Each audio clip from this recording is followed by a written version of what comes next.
Paano nga ba natin mababasa ang unsent messages sa Messenger na hindi na po natin kailangang mag-download ng kahit ano pang application?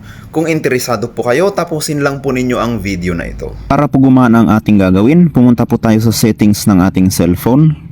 Hanapin po natin ang notifications.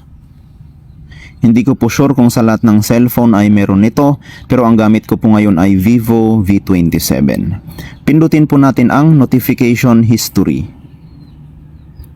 At kailangan lang po natin itong i-on. Use notification history. Gamit ang ibang account at ibang device, magme-message po ako ngayon doon sa aking account. At i-unsend ko po yan.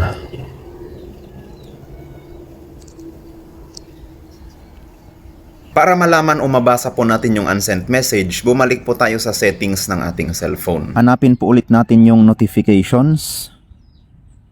At pindutin ang notification history. At dyan na po natin mababasa yung na-unsend na message.